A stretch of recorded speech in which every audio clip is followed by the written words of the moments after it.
ফেসিবাদ নতুন পুরাতন কিছুই বুঝি না, যেখানেই ফেসিবাদ সেখানেই প্রতিরোধ, সেখানেই প্রতিবাদ। ইনশাআল্লাহ ফেসিবাদের বিরুদ্ধে আমাদের এই লড়াই অব্যাহত থাকবে।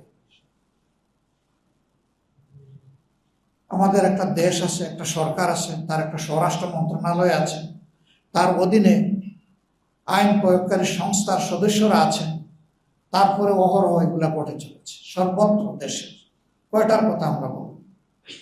আমাদের দুর্ভাগ্য যে আমাদের একজন স্বরাষ্ট্রমন্ত্রীও আছে, তিনি সকল মন্ত্রণালয়ের দায়িত্ব সংসদের ভিতরে পালন করেন যখনই সুযোগ পান, কিন্তু তার আপন মন্ত্রণালয় এইটার দিকে নজর দেওয়ার কোন সুযোগ নেই। একটা দেশে যদি মানুষের জীবনের নিরাপত্তাই না থাকে, এটা কিসের সমাজ? এটা তো সমাজের প্রথম শর্ত যে এখানে মানুষের জীবনের নিরাপত্তা থাকবে। আমরা সরকারকে আহ্বান জানাই,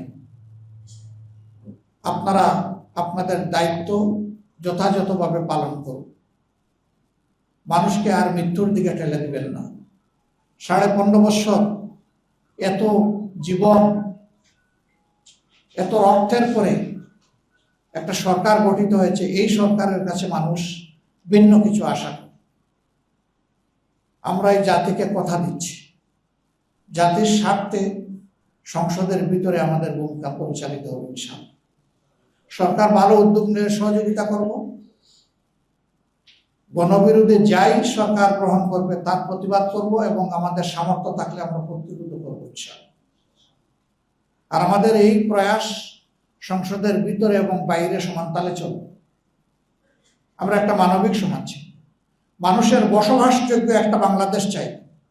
আমার শিশুর নিরাপত্তা চাই, সন্তানের নিরাপত্তা চাই, আমার মায়ের বোনের মেয়ের নিরাপত্তা চাই, ইজ্জতের নিরাপত্তা চাই। কোনো আধিপত্যবাদের কাছে মাথা নত করতে চাই না। মাথা সোজা করা একটা জাতি হিসেবে আমরা দাঁড়াতে চাই।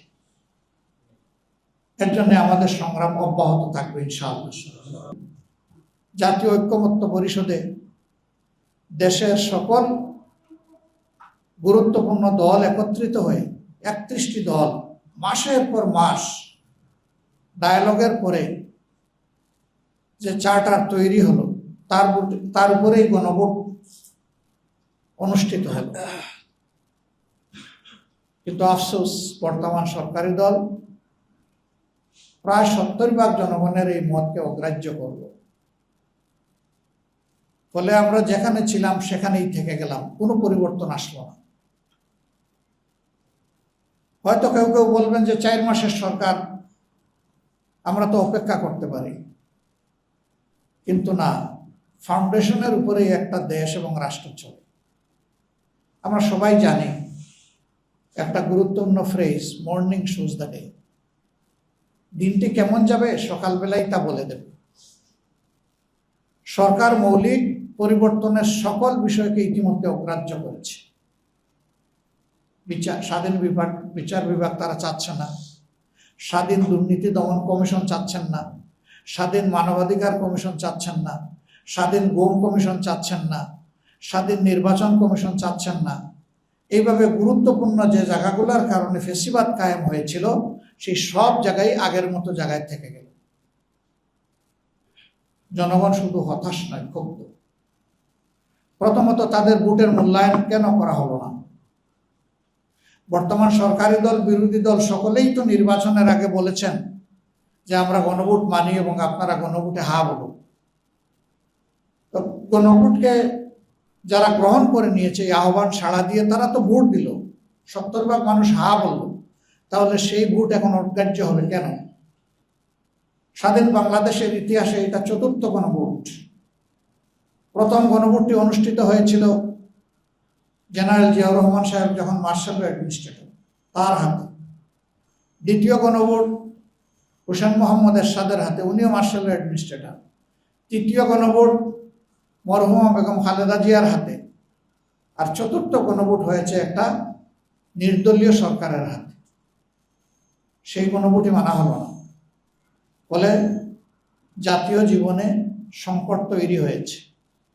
আমরা বিরোধী দলের পক্ষ থেকে বারবার এ দাবি উত্থাপন করেছি এ নিয়ে সংসদে নোটিশ দিয়ে আলোচনা করেছি, কিন্তু শেষ পর্যন্ত 2/3 জুড়ে সরকারি দল আমাদের সমস্ত কিছু অগ্রাহ্য করেছে। এবং জনগণের দেওয়া রায়কে সরকারি দল অগ্রাহ্য করলেও আমরা অগ্রাহ্য করব না। আমরা এই জন্য জনগণের পার্লামেন্টে বিষয়টা, অর্থাৎ জনগণের কাছে বিষয়টা নিয়ে আমরা এসেছি। ইতিমধ্যে এই দাবি বাস্তবায়নের জন্য 11 দলীয় ঐক্যের পক্ষ থেকে ধারাবাহিক কর্মসূচি পালন করছি। এটা কোনো দলের জন্য নয়, কোনো ঐক্য জোটের জন্যও নয়, এই দাবি জনগণের জন্য। এই রায় দিয়েছে জনগণ, জনগণের স্বার্থেই এই দাবি বাস্তবায়িত হতে হবে। এর সাথে মৌলিক যে সংস্কারগুলো আরো আছে সেগুলোও করতে হবে। ক্ষমতার ভারসাম্য আনতে হবে। কেউ যাতে দুর্দান্ত ফেসিবাদী হয়ে উঠতে না পারে, জনগণের জীবন সম্পদ এবং ইজ্জত নিয়ে যাতে কেউ খেলতে না পারে, তার ওয়ারেন্টির জন্যই এই পরিবর্তন বা সংস্কার অপরিহার্য। আমরা প্রিয় দেশবাসীকে বলবো, নিজেদের এই অধিকার আদায়ে আপনারা অনড় থাকুন। আমরা আপনাদের সাথে আছি, আপনারাও আমাদের সাথে থাকবেন ইনশাআল্লাহ।